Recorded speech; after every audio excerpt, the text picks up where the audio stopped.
चंद्रयान 3, चंद्रयान 3, चंद्रयान 3।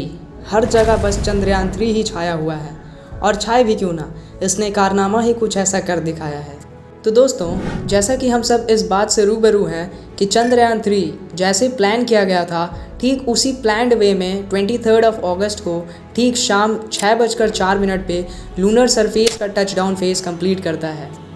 यानी कि सरल भाषा में कहें तो चांद के सतह पर उसने सॉफ्ट लैंडिंग की और भारत का नाम इतिहास के पन्नों में दर्ज करवा दिया। भारत मून के साउथ पोल पर लैंड करने वाली पहली और रशिया, अमेरिका, चाइना के बाद चौथी ऐसी कंट्री बन चुकी है जिसने मून पर सॉफ्ट लैंडिंग करवाई हो।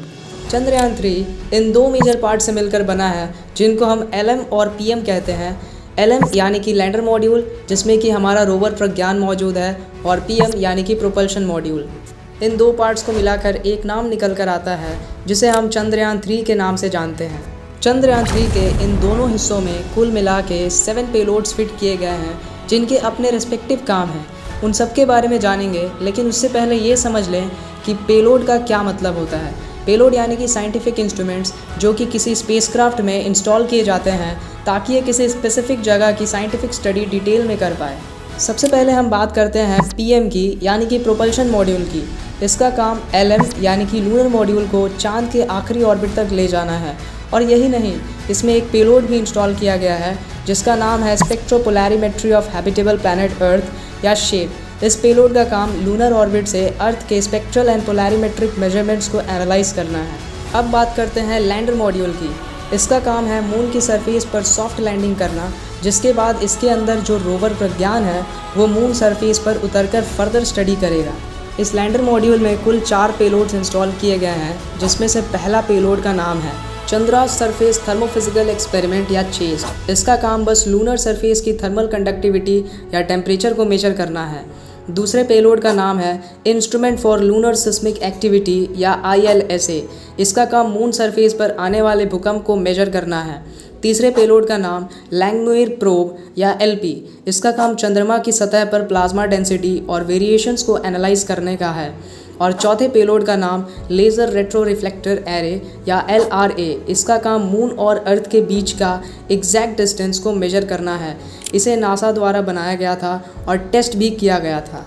अब हम बात करते हैं हमारे रोवर प्रज्ञान में कौन से पेलोड्स लगाए गए हैं। पहला पेलोड, जिसका नाम है अल्फ़ा पार्टिकल्स एक्सरे स्पेक्ट्रोमीटर या APXS। इसका काम मून की सॉइल और रॉक पार्टिकल्स में कौन सी एलिमेंट्स कितनी मात्रा में है उसको एनालाइज करना। दूसरे पेलोड का नाम है लेज़र इंड्यूस्ड ब्रेकडाउन स्पेक्ट्रोस्कोप या LIBS। इसका काम मून सॉइल की केमिकल कॉम्पोजिशंस का पता लगाना है।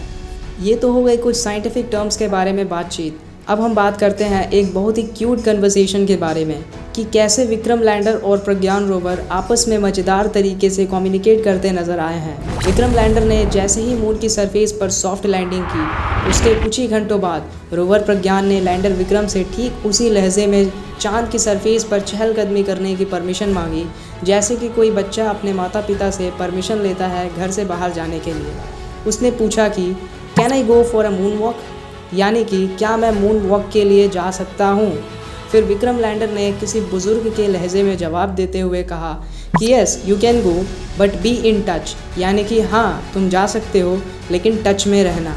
तो ये थी हमारी आज की वीडियो, जिसमें हमने चंद्रयान 3 से संबंधित कुछ साइंटिफिक टर्म्स के बारे में डिस्कशन किया और विक्रम लैंडर और प्रज्ञान रोवर के बीच हुई एक प्यारी सी कन्वर्सेशन को देखा।